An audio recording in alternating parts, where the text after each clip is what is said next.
but how can I use um, my existence to help improve the life of someone else's existence because I have the information?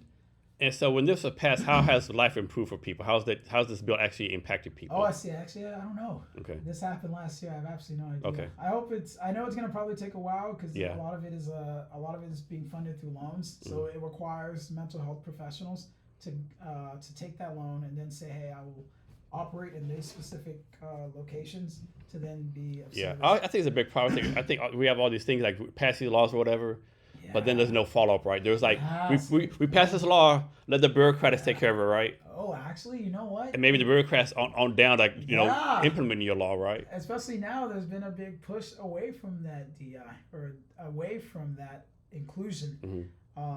And that wasn't inclusive. It was like, hey, go into this specific population because we recognize socioeconomically this situation, but also largely from a demographic perspective, it is related to a certain population of the city of Seattle. Whether it's indigenous, whether it's black, brown, whether it's Asian, it's like it enters that purview of diversity. So, And so, so let me ask you yeah, this, right? that's First of all, you want another drink? that's interesting. Yeah. Okay. Which one you want to do this time? Let's keep it consistent. You don't want to keep the same one? Yeah, let's keep it consistent. Okay. I mean, So yeah. I've been here since 2009, right? Okay. And there's all this, Seattle's pretty progressive, pretty liberal, right? But it's still like nothing ever gets better, right? It's like if you believe the news, all the community groups, it's the same. The racists still out there. Yeah. People out to get me, but yet millions of dollars are putting all this stuff right. But it seems like on the surface, nothing gets better, right? Nah. Like, like why are we like keeping doing the same thing, right? Yeah. I mean, this is Seattle, right? You think the This problem is be fixed Seattle. Seattle, right? You would think so. This is like they put the capital L on liberal. Right? You know, when I came here, I thought this would be the most. I would say we win in certain ways when it comes to being progressive in the sense of clean tech, climate, sustainability, conservation, and being open toward alternative forms of resources. So you're like this. So maybe 8 years ago, I had a family reunion here, Uh-huh. and I'm from Texas. Family Texas came Yeah, out. from Texas, Houston, Texas. Yeah. That's right. San Antonio. Oh, nice. Cool. So my family was like, how liberal it is here, right? I said it's like this. Seattle makes San Francisco look conservative.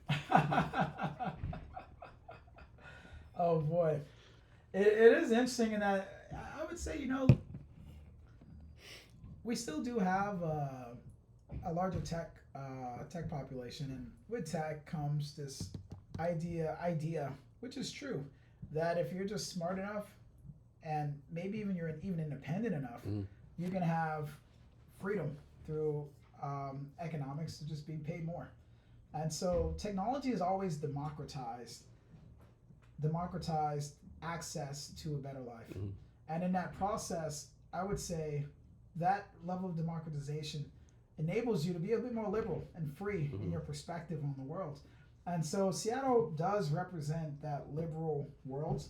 I would say the only parts that demonstrate that level of conservation or being more conservative is the fact that at the same time, because you operate within tech, you don't really interact with the rest of the world. That bubble, so to speak, You right? enter a bubble, and when anyone enters a bubble, you want comfort. You seek comfort, and rather Yeah. comfort generally just You comes work in a to- Microsoft or you work in Microsoft or Amazon. yeah. You work in 12-hour days. You go to your Amazon apartment, hang out with Amazon people, right? Yeah. It's just everyone is Amazon. So when you see the rest of the world, in fact, especially when you look at diversity, there's almost like 2% of African Americans are probably even in the tech company you're at. Yeah. Right? And what's worse is when you do see that individual is African American, sometimes where you see that individual is out in the street and they're homeless.